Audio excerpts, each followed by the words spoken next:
And I'm going to go back here. Sorry about all that. All right. As an introduction, we'd like to acknowledge that our mission at Vose Library is to advance learning, inspire curiosity, enrich lives, and promote community. And with that in mind, let me introduce our guest. Bill Stinson is the brewer, owner of the Pour Farm, a 3-barrel nano brewery in Union, Maine. He learned how to make beer at home in 1987 and opened a small commercial brewery 30 years later. Before brewing, Bill had a career in technology. He lives next to the brewery in South Union. Without further ado, please help me welcome Bill Stinson. Hello, Bill. Hey. Well, thank you, Deborah. It's nice to see everybody. And I'm gonna, this is talk about beer, and I'm hoping that everybody has a beer. And if you don't, I'm gonna give you one more minute. I see you're Steve, that's good. I'm gonna give everyone one more minute. I'm gonna top mine off. This is a very important part of my talk, so I'll be right back.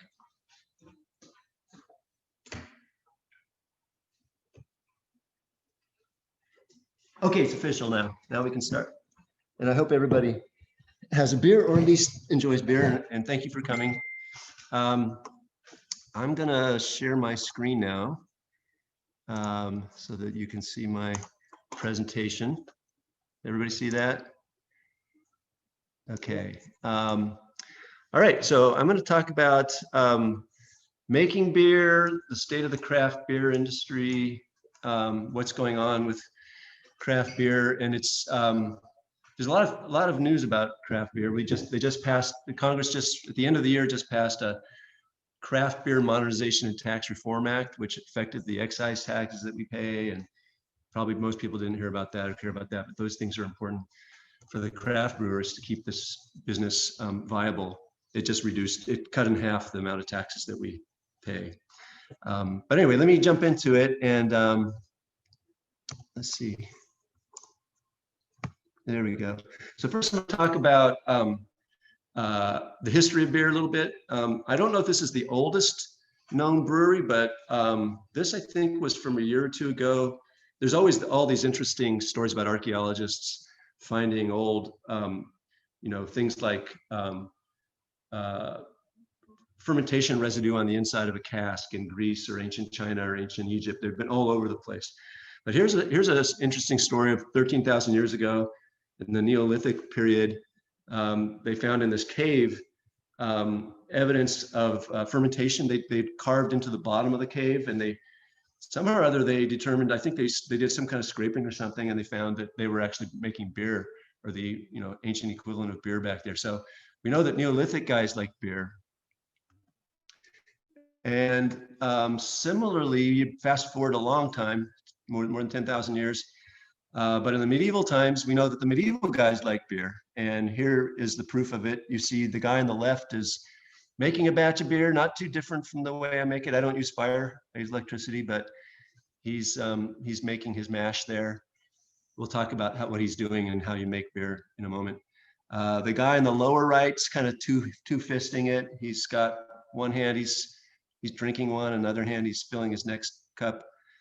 And then the upper right is Hildegard of Bingen. And if anybody, I think a number of you folks have been here, we have a beer here called Hildegard Ale, which is an IPA. And that's the name of our IPA because she was the first person to write about the preservative qualities of hops. And she was this sort of like amazing, I don't know what you call her. She was a philosopher and a writer and a composer and a natural scientist, and she was just amazing. So she's worth looking up and reading up on if you don't know about her. She's not really making or drinking beer there, but she's being inspired, I guess.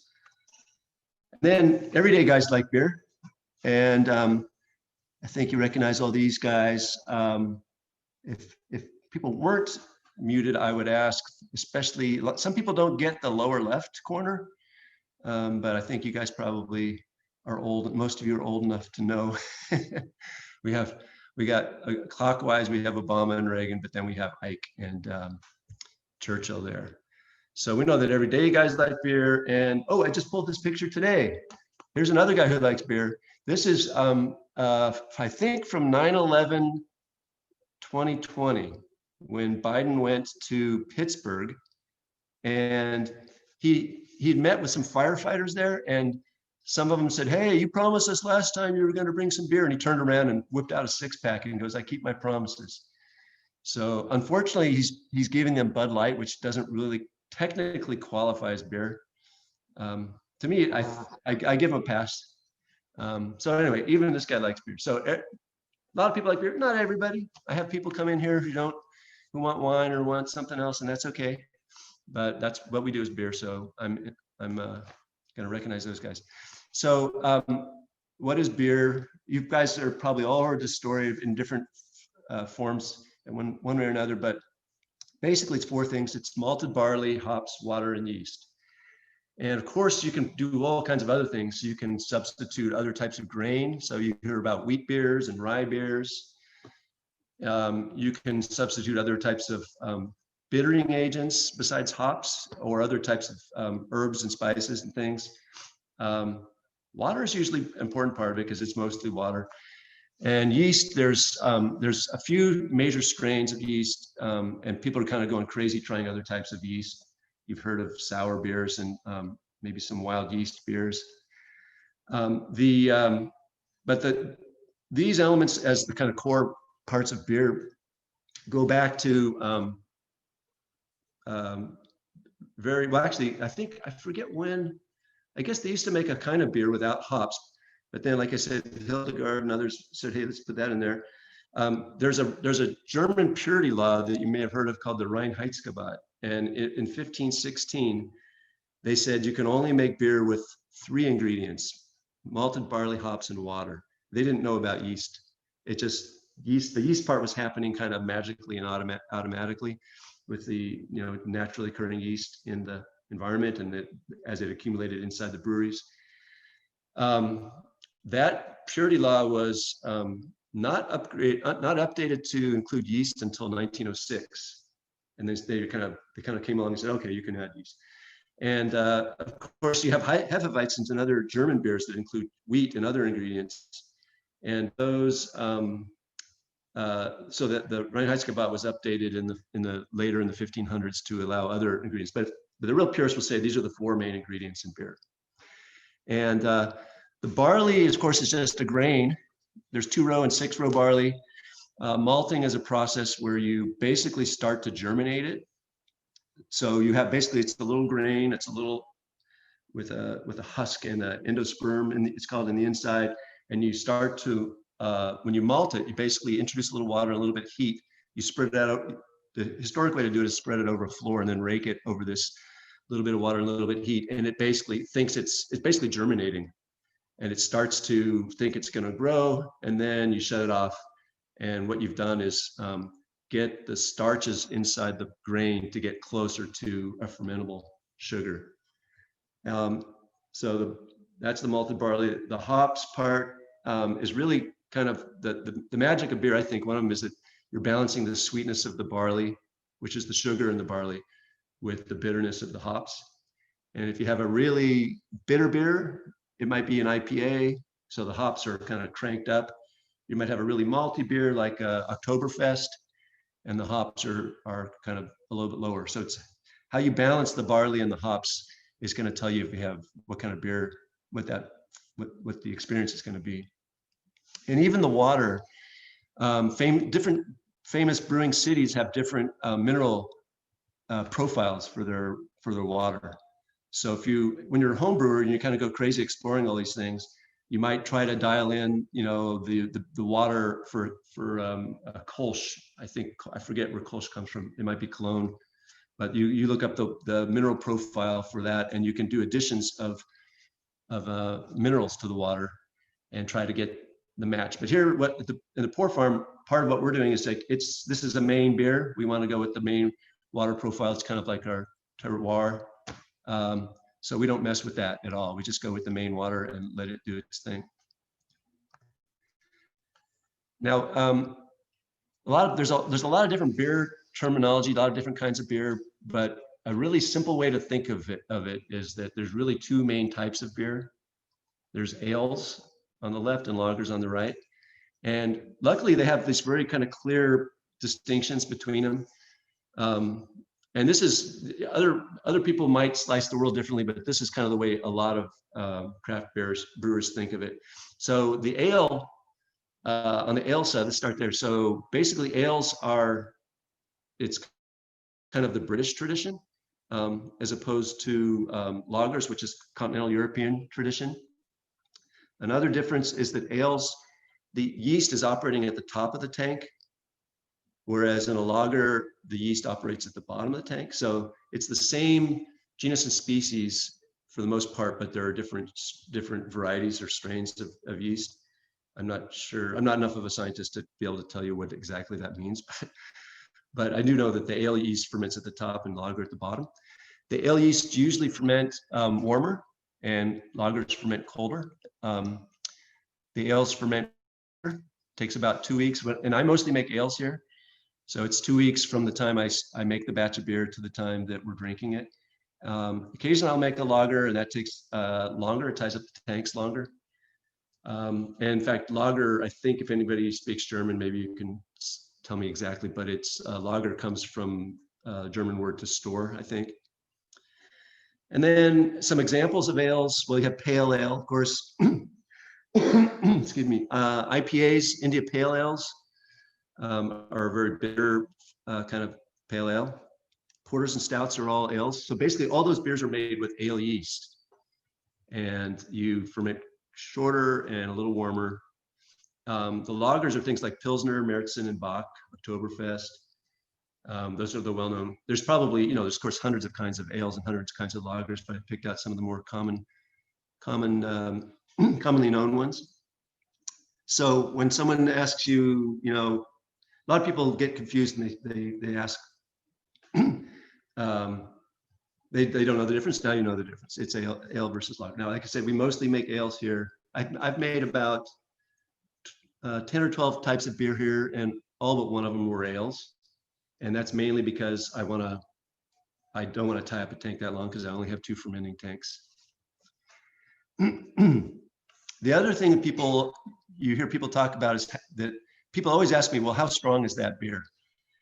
And usually they're asking how much alcohol it has, but not always. And sometimes there's different ways that you can say a beer is strong. Clearly, alcohol by volume is one metric. And I'll talk about how we control the amount of alcohol in a beer when we make it. But sometimes people, they think about it in terms of the bitterness, because there are these like super strong, super bitter beers now. And the metric for that is called international bitterness units. And on my chalkboard, I don't know if you can see it, but I'll show you later. I basically, on my menu, I show, those are the 2 main metrics I show. I show the ABV and the IBUs. And generally, like a Pilsner might be 10 to 20 IBUs, and an IPA might be 40 to 60. A double IPA, some beers go, they test it and they just try and push it as hard as they can, and some of them get maybe up to close to 100. Then other people say, well, they somehow think that a dark beer is a strong beer. And I don't think so myself, because if you think about Guinness Stout is about 3.9 to 4% ABV. So it's actually pretty low. And I just made a stout this week, or I just kegged a stout today that came out about just over 5%. And it's the darkest, it basically is like a black hole. You can't even shine a light through it. It's so dark. So anyway, for color, there's a whole spectrum there's a measure there called SRM. And the lightest beers might be 2 or 3, and the darkest beers, I forget, but I think I don't remember, but there's a scale for that. I don't pay too much attention to that. And then there's how much carbonation is in the beer, how much CO2 is dissolved into the beer, and basically how fizzy it is. Most people don't think that a fizzier beer is a stronger beer, but it is a kind of different experience in your mouth. And most of my beers, I dial them in for different styles have different amount of carbonation. So stouts and porters tend to be a lower amount of CO2 dissolved into the beer, and there's a way to control that in the process here. And then all the way on the other side, I think it's lambic ales. Some of the Belgian ales and lambics in particular are really, really super fizzy. And so the process introduces more CO2 into the beer. And that's part of the mouthfeel and the whole experience of drinking that beer. So I tend to think it's alcohol, but you can pick whatever you want to decide how you think a beer is strong. Are there any questions yet, Deborah, or am I just flying along? No questions that I can see yet. A few comments, but Okay. no questions. Okay. Well, that means either I'm doing a great job, or you guys already know all this, or you had already got into the beer a little bit. So how to make it. I'm going to do this one kind of quick, but this is a whole long discussion in itself. But this isn't the greatest picture, but it starts in the upper left corner, and it's pretty close to what I do. So that's why I picked this picture. Basically, what happens here in the brewery is that there's 1 day a week that's the brew day, and it's a long, like probably 12-hour day where you start with I start with 120 gallons of water and heat it up to a certain temperature, and then I move it from my heating tank, and I'll show you these tanks in a minute, to another tank called the mash tun. And so the mash tun, it receives the hot water. It's 170 degrees Fahrenheit. Cools off a little bit when it hits that tank. I keep some more water. I hold some of the water back in my hot water tank. It's called a hot liquor tank. That one's not pictured here, but I basically fill the mash tun about halfway up and make sure that the temperature ends up, well, it starts about 170, maybe comes down to about 160 or so. And then I basically pour, so I have 120 gallons of water. I put about half of it in there. And then you put in all your grain. So you measure out the grain. Your different recipes have different mixes of grain. They all have a base of at least 80% of two-row pale, for my beers anyway, two-row pale malt.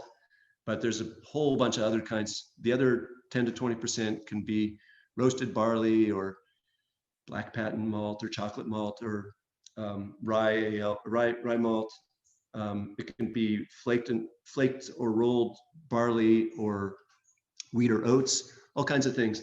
But in the different combination of grains gives you different fermentability, different mouthfeel in the resulting beer, different color, different. Some malts are more bready and nutty tasting. Some are more sort of sweet and caramely tasting. So you got to figure out your recipe, what you want to put in there. But the purpose for putting it in this mash tun is the process called mashing. So we already had the raw picked grain. They got malted by a malter, and now the brewer takes it, and the first step here is called mashing. And in this mash lauter tun here, what we're doing is by holding the water temp, basically now you've got the grain floating around in this water. And I should have said also there's like a filter at the bottom. So that's going to allow you to pull the sweet sugary water out of it when you're done and hold the grain back. So that filter is called a false bottom. But the purpose of heating it up and holding it at a certain temperature is you're converting inside the grain, you're converting a starch to a fermentable sugar. So, and I'll show you, there's a chart in a minute that talks about that. The one sciencey chart I have. And if you don't do that, then later on when you add the yeast, it won't have anything to do. The yeast needs a fermentable sugar in order to convert the sugar from the grain to alcohol and carbon dioxide. So mashing is the process of converting the fermentable sugar inside the grain to, the starch inside the grain to fermentable sugar.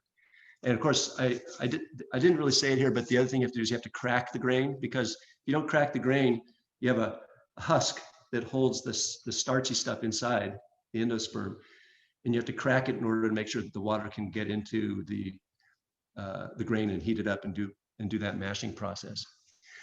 So basically, the mashing is about an hour. You hold it for about an hour there. And then you, in my case, I pump it over to the next tank, which is the brew kettle. And I should say that the mash tun, the hot liquor tank, my brew kettle, all of my tanks are electric powered here. You can do it with gas or you can do it with steam, but I use electric power.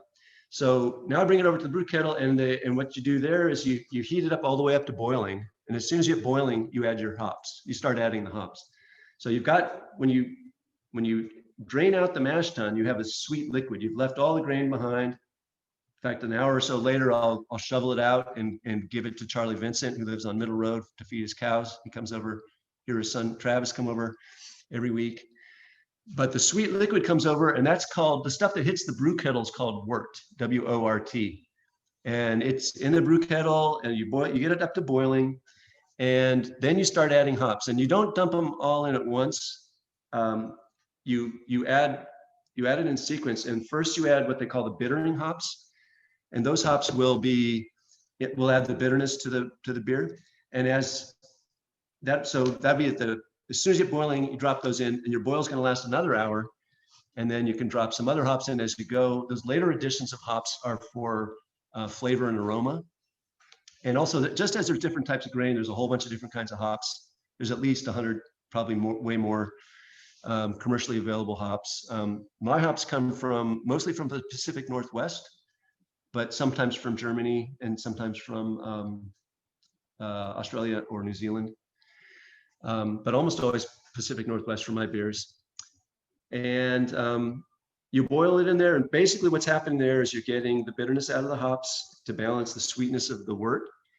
And you're also, for the later additions, you're picking up some other oils that add other flavors. And you hear people talk about hops, and you can just like you can go crazy with wine and come up with all kinds of adjectives. You can do that for beer, but you can also do it for hops. And for hops, they talk about, there's the piney resiny hops that you see in the West Coast IPAs. And then there's the sort of citrusy, fruity ones. They could be, mango, pineapple flavored. Then there's the kind of herbal ones. There's the earthy ones. There's a whole language for describing types of hops.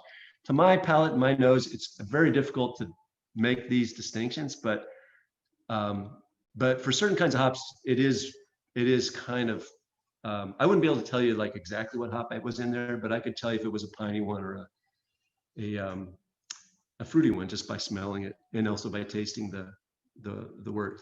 So you mashed the grain, you sent it over to the brew kettle, you added the hops, you boiled it for an hour. The boiling does a couple things. It makes sure there's nothing pathogenic in the liquid now, and there's no bacteria or anything. It's all been killed. It extracts the bitterness from the hops and some of the other flavors from the hops. And now you're getting ready. Now we're going to pump it over to the primary fermenter. That's over in the lower left corner. Before you put it in there, though, that liquid is 212 degrees. So if you added the purpose of the next big step we're going to do here is to add yeast to it. But if you added the yeast when it was 212 degrees, the yeast would be killed.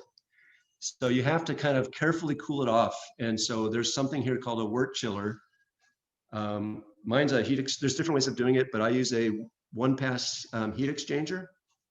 I might be able to show you a picture of it.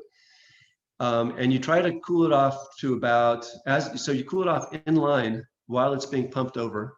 And you want the wort that hits the fermenter to be about 80 degrees Fahrenheit. And that's a good temperature for the yeast to start doing its thing. I also, this chart doesn't show it, but I also oxygenate it. So I add into that line from the brew kettle to the fermenter. I pump I forget it's 3 liters per minute of oxygen for the first maybe 2/3 of the transfer. But the yeast generally doesn't like the oxygen, but in the first stage, it's important that wort is oxygenated. The yeast is doing some amazing stuff, which is way beyond me, but it needs oxygen in the beginning. So you pump it over to the primary fermenter, you cool it off. Once it's cooled to say 78, 80 degrees, I add my yeast and then seal it off. And at that point, you want the process to be anaerobic, meaning no oxygen. So when it's in the primary fermenter, you basically seal it off, but since the yeast is going to be eating the sugar in the wort, it's going to generate carbon dioxide, and the carbon dioxide has to be blown out. So you need a way to get the gas out without letting air in. And so what we do is we hook there's a tube that comes out of the primary fermenter and then goes into a pail of water. And if some of you have been to the brewery, and I always walk people over and show them this, but while the beer is actively fermenting and the yeast is doing its thing, that tube is bubbling like crazy in a bucket, and that allows the gas to come out without letting air in. Now, there's other ways to do this. You could let the pressure build up, and you could actually do your carbonation in the primary fermenter. But I'm just describing the way that I do it, and the way I say the vast majority of craft brewers do it. The other thing, there's a simple way to think about what the yeast is doing, and forgive my language if hope I don't offend anybody, but the way I remember this is the one thing that you can remember about the way fermentation works is that the yeast eats the sugar in the wort, and it burps carbon dioxide and it shits alcohol. That's kind of like the layman's version of what's going on there. So anyway, so now we've got it. So basically that whole process that I just described was the brew day. And it's mostly a lot of cleaning because everything has to be super sanitary. But that's the brew day. It's one day of the week. And then after everything's cleaned up, you go home, go to bed. That basically the yeast is going to do its job in the fermenter for 2 weeks or longer if it's a lager. And then once it's done, this is what I did on Monday. Monday, my beer was ready to move along. And so I moved it from the fermenter into a tank called the Bright Tank. And the Bright Tank is a tank where you can adjust the carbonation level and make sure that there's nothing, no sediments that you want to go into your keg or whatever. So that's that last big block there. And it's showing the Bright Tank going to brew pub taps or draft beer in kegs, as well as to canning and bottling and pasteurization process. So we don't can or bottle. I don't do that. I don't serve out of my Bright Tank. So some bigger brew pubs will just basically have their taps connected directly to that tank and serve out of it. What I do is everything I make goes into a keg. So Monday I moved my new beer, which is a stout, from the fermenter to the Bright Tank. I carved it I applied more CO2 to it and dialed in the amount of CO2 I wanted dissolved into the beer. I did that process for 2 days. And then this morning I kegged it, which is basically just pulling it out of that Bright Tank and putting it into the keg. All of these steps from the fermenter to the Bright Tank to the keg, the beer never touches air. In fact, the beer never touches air after it first goes into the fermenter. So for that whole period, fermenting, conditioning in the Bright Tank, and then moving to the draft beer kegs and serving from the kegs, it never touches oxygen. If it did, the beer would spoil, it would oxidize, and it would spoil. And if the way to think of this is, have you ever been to a fraternity party and they have all the kegs and they're pumping them with the party pumps, and then the beer's spilling on the carpet and it starts to stink. If that's what happens to the beers, that fraternity house smells like basically spoiled beer. And if you use a party pump, like a hand pump at a party or in your backyard or whatever, that's absolutely fine. You're using your air pressure to push the beer out of the keg and through the tap into your glass. That's fine. But that beer would not be good the next day because you've introduced air to it. Whereas the taps I have here, everything is just basically using carbon dioxide to push the beer through the taps. So from the time I put it in the fermenter to the time you drink it, it's never touched oxygen. And that's important for the freshness of the beer.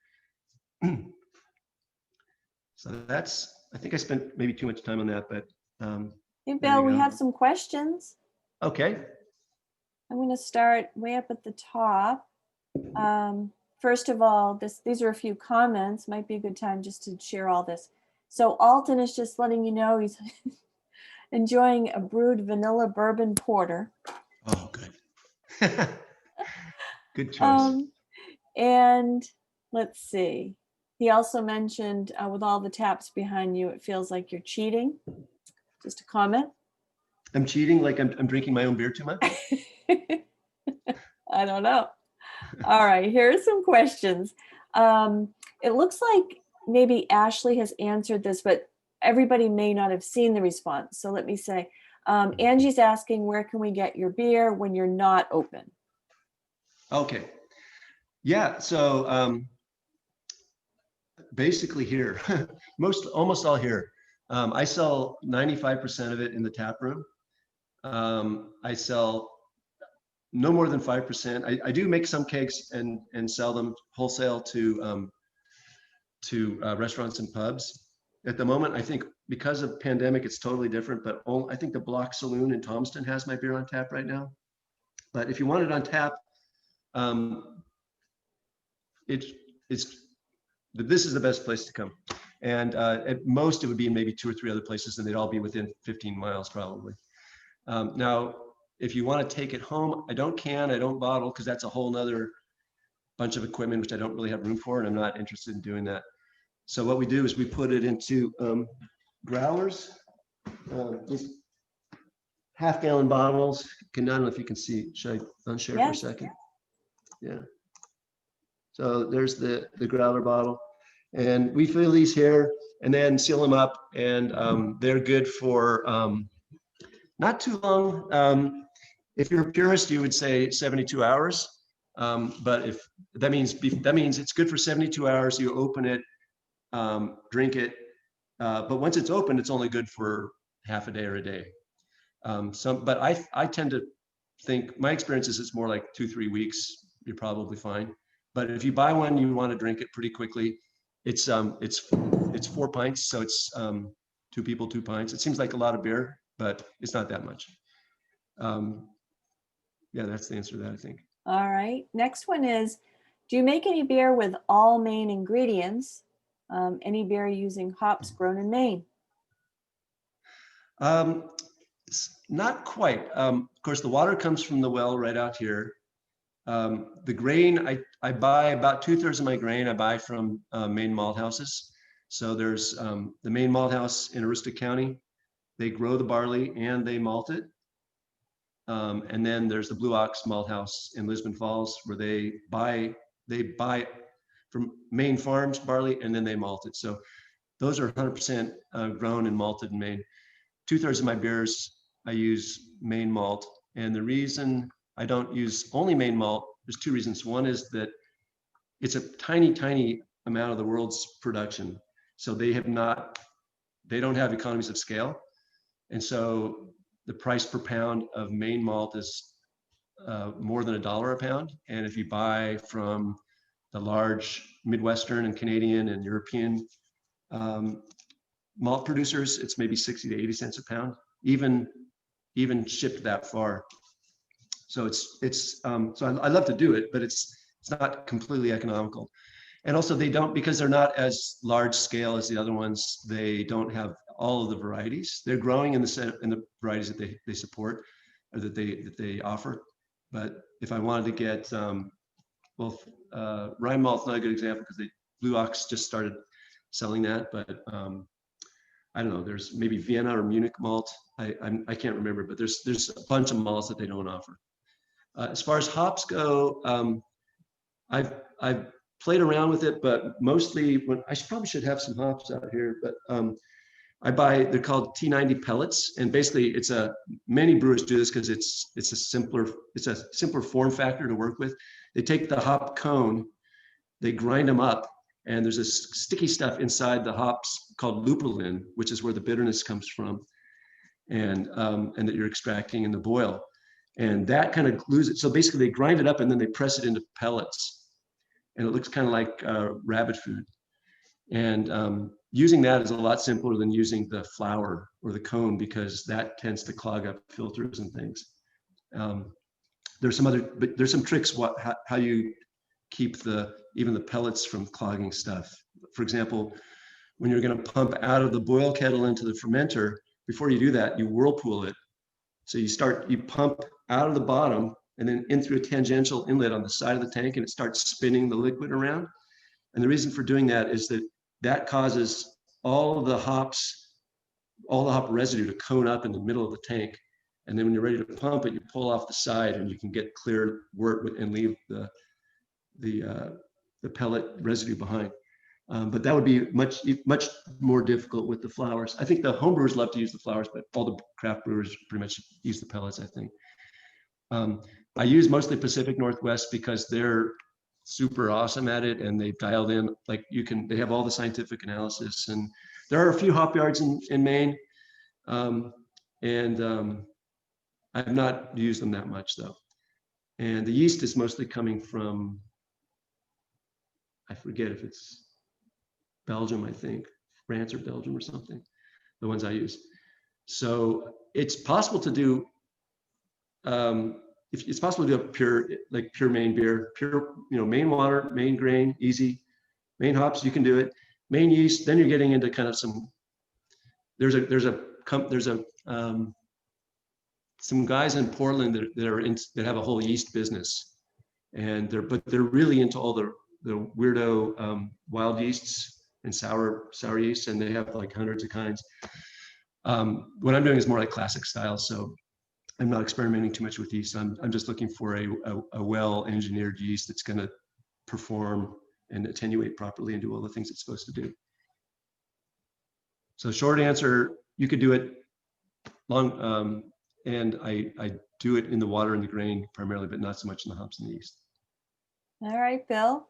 The next two questions sort of go together. So Kathy is asking, at what point do you taste, and can you adjust flavors at that or any point? And then Doug is asking, how do you determine the flavor profile of your beer? So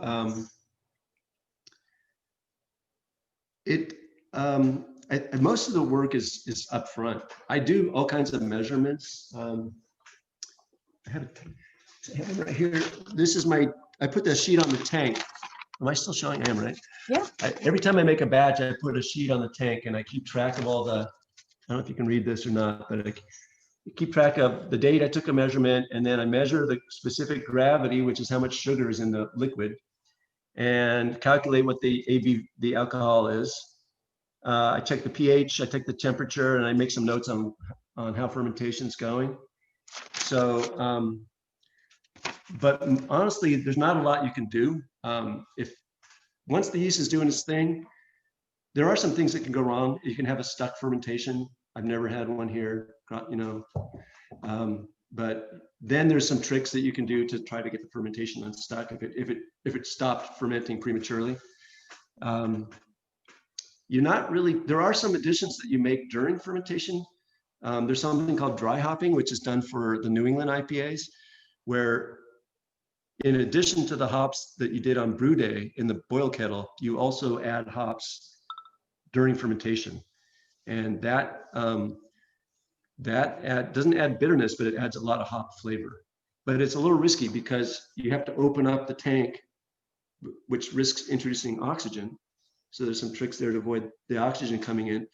And then you also risk contaminating the beer with bacteria, because the hops that you're adding might have bacteria and they haven't gone through that boil process that the other hops did on brew day. But there are some things that you add, but for the most part, at least the beers I make, all the ingredients are added on brew day. You can measure it and try to keep it on, but there's not a lot that, typically there's not a lot that's done after that. I just keep track of it, see where the fermentation comes to, how much of the sugar got converted to alcohol. It tells me where my ABV is. And so that was Kathy's question. And then Doug asked, how do you come up with the flavor profile? Yeah. Yeah, that's just experimenting. There's a huge amount of pro brewer websites and associations and things where you can look at recipes, and then I use some software to help me keep track of everything I'm doing on brew day. And that same software lets me look at thousands of other recipes. So if I want to see how 100 different people made stout, I can look at how they did it. But I eventually come up with my own recipes. And then sometimes like a few of these beers, I've been making them as a home brewer for a long time, so I didn't really change anything. But others I made for the first time here commercially, and then the next time I made, I might have tweaked it a little bit, but not too much. So I think it's just just knowing what types of flavors, different types of grain contribute to, and same thing with the hops and the yeast also. All right. Next question from Joel. Do you want to continue, Bill, with questions, or do you want to save? Yeah, let's pick up more, and then I still have a lot of slides, so Okay. this should go faster though. All right. Question from Joel. Does Guinness use nitrogen in their process? Do you know why? Oh my gosh. I've been studying this like crazy the last 2 weeks because I just made a stout last 2 weeks. If you buy Guinness in a can, it's not St. James Gate, but if you buy Guinness in a can, you'll find a weird little plastic ball. And when you open the can, that ball contains nitrogen, and it blasts nitrogen into the beer and creates that creamy head that Guinness is famous for. But if you went to Ireland, you would find the guys at the bar using a hand pump and pumping the beer out of the cask or the keg through their tap. That process of doing that introduces a lot of pressure. The serving pressure is much higher than an American tap system, and that they push a high pressure pull through like a little sieve inside the faucet. Actually, I have one right here because I'm about to set it up. This is a special stout tap right here. And there's a little inside here, there's a little plate with a bunch of tiny holes. And when you push like 40 PSI of pressure through that, it makes that creamy head. I actually don't know for sure if they nitrogenate. I don't know the answer. I didn't look into that. And there's if you ask 100 brewers, you get 100 answers on how best to do it. So I talked to a few of my brewer friends and did some research, and I'm not going to tell you my secret way that I did it, but I am serving this. The first 2 times I made stout here, I didn't nitrogenate it, and this time I am. And it's mostly in the serving. It's a blended gas of CO2 and nitrogen, and that's a long story. I'm excited about that one. If whoever asked the question wants to come over and talk to me about it, I'll tell you a lot more about that. Great. Thanks, Bill. One more. Steve's asking, how do you decide what new beers to try? And are there any new and upcoming beer styles? Steve, you mean in general, or do you mean that I'm going to make? Yeah, I think I was thinking in general. And not so many years ago, Merlot and Syrah were the up and coming new hot red wines. So I didn't know if there was something similar to that in the beer world. Yes, there's always something, right? Somebody gave me I just tell you one trend, and I don't follow these trends too closely, I have to say, but somebody gave me a bottle of something called Foudre, and Foudre, and it's a style that it's a very large cask, and it allows people to play around with different mixes of bacteria and yeast and stuff, and the other thing that I think, so look for Foudres and also wild yeasts. But the wild yeast, to me, the thing is, if I made a wild yeast beer or a sour here, it's very difficult to clean or to use a different, there's another type of, the yeast that I use is called Saccharomyces, and there's another one called Brettanomyces. It's a different, I guess it's a different species. Yeah, it's a different species. And if you use that, then it's hard to clean it out. So you kind of need 2 different plants if you're going to make sours. At least a lot of people think that. So I'm just, as you know, Steve, I'm kind of like, I'm just trying to make classic beers as the best I can. And I've made, I made a few different, like I made a double IPA a little while ago. I made a Pilsner a little bit before that. And I have a little more time because it's very quiet right now. Not a lot of beer drinkers. coming over here. We're only selling growlers mostly right now, with a few exceptions I'll tell you guys about in a minute. So I don't know, look for food raised and wild yeasts, and you tell me, I don't know. There's a lot of stuff going on and I don't really track it all. All right, should I go back to the slides? Yes. Okay, where were we? Let's see. Whoops, okay, here we are. All right, I'm gonna see if I can pick it up because we don't have too much. Do I have to stop on the dime, Deborah, or not? You have to stop in the dime. Okay, then I'm gonna go fast. Thanks, Bill. Okay. So here we go. So I've talked about the brew day, and if you've been to the brewery, you've seen this. This is my tanks like the day they arrived, but I don't know if you can see my cursor, but in the middle here is my hot liquor tank. That's where the water, 120 gallons of water starts. This is my mash tun where I mash the grain. So basically I heat it up to a certain temperature, move half the water over here. It's already got the false bottom filter, and pour the grain in and then hold it at the right temperature for an hour. This is a pump down here, and there's another pump over here. Well, I don't think there's another pump. There's another pump right back here. Whoops. And so I basically use the pumps to move things around. And then this is a electrical panel that I use to control the temperatures. So these, like this thing right here is a 6,000 watt heating element. Two of the tanks have 18,000 watts of heating elements, and then the other one just picks up heat from the others.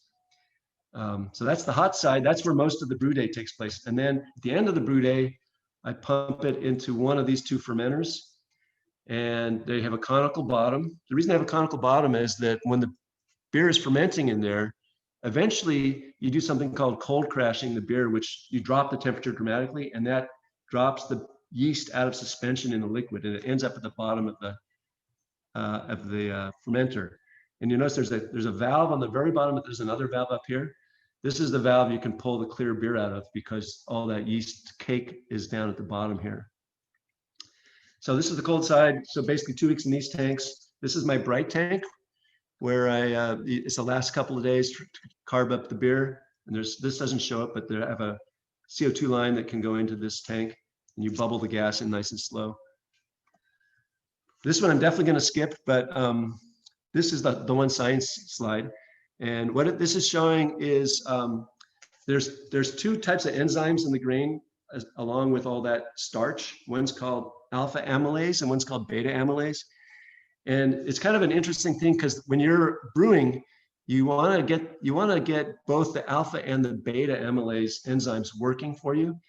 So they have their own peak performance at different temperatures. The beta is like 142 and alpha is like 158. And the difference is that one of them chops the starch chain into sugars by bisecting the starch chain. I can't remember which is which. And then the other one bites off sugar molecules at the end. So if you kind of go in this middle zone at 153, 152, 154, you're getting both of them to work. And that's why the brewers like to ferment, like to mash at a certain temperature. So that's for the mash. Now, let me quickly go through this. Okay, this is going to be rapid fire. The state of beer. Okay, so now we're going to talk about the economics a little bit. So this is the latest data from the Brewers Association. I think it's going to be updated pretty soon because this was presented in 2020 for the year 2019. What's interesting is that beer is gone down. Overall the production in the US was down in 2019 by 1.6%. Craft beer, which is less than 6 million barrels per year, a brewer that makes less than 6 million barrels is up 3.6%. That is still up. It's up a lot less than it was when craft beer was growing really rapidly. It's still growing, but not as fast. Imported beer going up this fast. The overall beer market. So this is, so craft is this kind of light blue.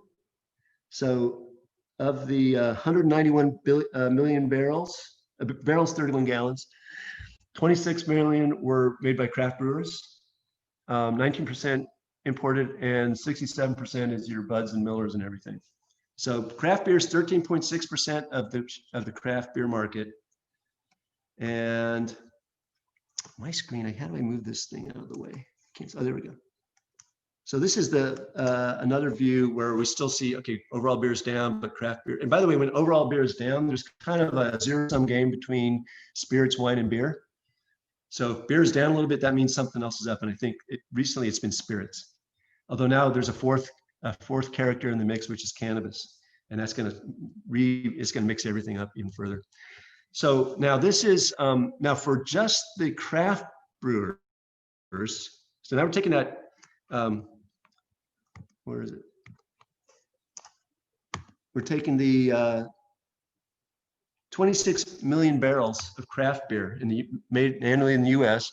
You can break it down into microbreweries, brew pubs, tap rooms, and regionals, and then contract brewing.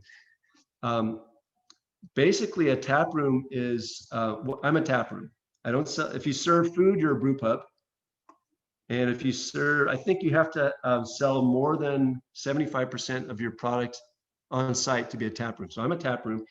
And regionals are like the Sam Adams and the Sierra Nevadas. And so you can see they're much, much bigger. And if you look at those same subsets, you can see how from 2005 to 2019, how they've grown. There was a big step up in 2013. But I'm in the brew pub, I'm in the tap room section, which is, I can't even tell which one it is here.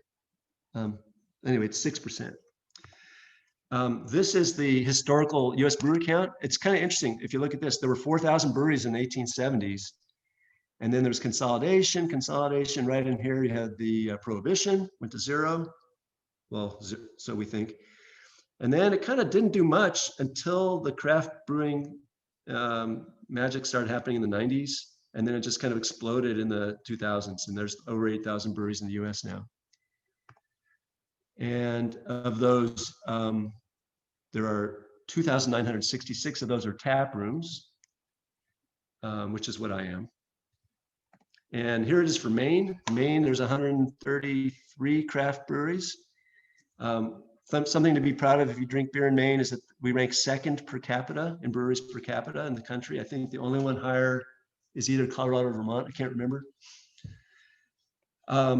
And here's so we went from the national picture to the state picture. Now we're into our brewery. Our brewery in 2019 made 83 barrels of those 26 million. We made 83. And that made us the 2,201st largest tap room out of in the country, almost about 3,000. So there's 1,000 smaller than us. We're pretty small. Here's our brewery. I hope you've all been here. I hope you'll come. I appreciate the people who've been here. And I look forward to seeing everybody here. This is some of our beers. These are all ales. Right now I have all of these. The leaf blower is actually now I have the Pilsner instead. I have 4 minutes. Oh, now we drink. So this is where normally, if I give this talk in person, we talk about flavor profiles. I pass out the beer, people taste it. We do little cups. And just like there's a flavor wheel for wine, there's a flavor wheel for beer. And you can look this up on the internet and you can turn yourself into the equivalent of a sommelier for beer. So sommelier is for wine as a cicerone is for beer. That's what it's called. I'm not a cicerone, so I'm a skip. And then now back, one last thing on our brewery, we are closed except for growler pickups. But I kind of got stir crazy, so we started doing a few little events. We're trying to balance super cold weather. Nobody wants to sit around and freeze while you're outside because you can't come inside right now. And also COVID getting bad. So we said, let's just downshift for a little bit. It's mostly growlers. However, 2 exceptions this month. We are doing a launch or release party for the 7 Tree Stout on Friday night. It'll be outside, so you have to dress warm. I'm going to try to see how my nitro technique worked out. And then the last Saturday of the month, we're having a bonfire. This fire here was the New Year's Eve fire, which Tim Warden helped build. I built it and he took it apart and rebuilt it correctly. That was about a 15-foot tall tower, and there's another 15 feet of fire there. So that was pretty fun. This time we're going to have something a little different. It's going to be creative, I'll just say. And then hopefully we're going to get to do this. We don't have a firm date, but this is a project with the library where we have the running of the Black Flies 5K road race. You might recognize a few people here. I do. The winning time in 2019, when we last did it, was 18:34 or something like that. Some hotshot high school kid. We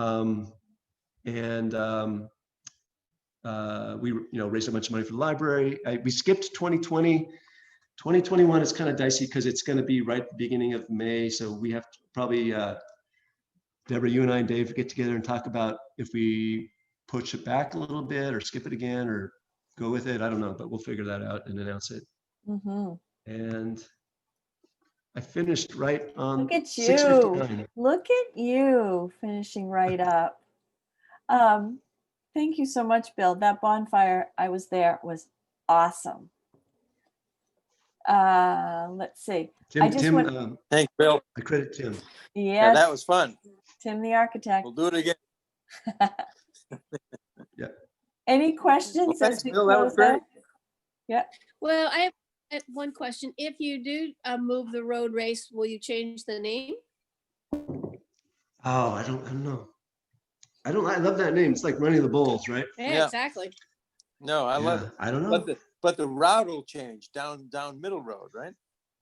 Yes. We want to. Last year the route was library and back from the brewery, and it was 131's kind of tough with the. It's just not the best shape, and it's a fast road. So yeah, we got a new route that goes down Middle Road. Yeah, sounds good. Any questions for Bill?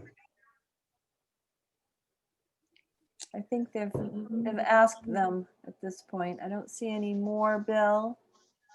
So I'm going to do So my. Bill, tell everyone how much beer you've made. Oh, I have to look it up here. I have the slide up from a different presentation. If I can find it, give me 1 second, okay? It surprised me how much it was. 1 second here. I'll put a slide up.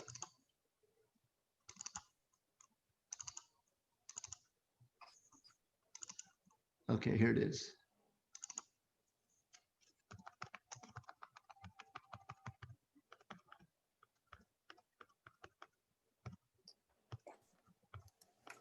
Okay, there we go. Okay, here I'm going to reshare, if I may. Whoops, where is the? Oh, here we go. Okay.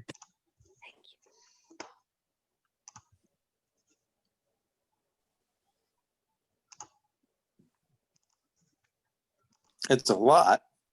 Yeah, this was my Jeopardy game that we used at the Tankard Oh, Club that's- meeting. All That's right. how many. This was last year. That's the pints of beer that we produced. No, actually, I think that was since the beginning. That's so 50. We're probably at about 55,000 pints. We opened in June of 2018, and we produced 83 barrels of beer in 2019 and 85 barrels of beer in 2020. A little bit more. We went up 3% on production, believe it or not. And I think the brewery and me, as the brewer, are probably capable of close to 100 barrels. So I think maybe in 2022 we'll be doing about 100 barrels, and that'll be it. We're not going to. The plan is not to grow the business, just kind of keep it here. Yeah, that's great. Thanks, Bill. We've got people in the chat thanking you for a great presentation. Love your brewery and your beer. So I'm just going to close up. This concludes our presentation for this evening. All of us at Vose Library, thank you for attending our Zoom with Vose Wednesday series. And we hope that you'll spread the word and also join us on Wednesday, January 27th at 6 p.m., where Jillian from Sterlingtown Public House shares her secret recipe for a Union favorite in a pre-recorded video. So I hope everybody has a good night. Be well and stay healthy. Take care, everybody. Thank you, Bill. Thanks. Bill. Cheers. Good night. Night. Night, Bye-bye. everyone. Thanks, Bill. Good night. Bye. Thank you. Bye. Thank you.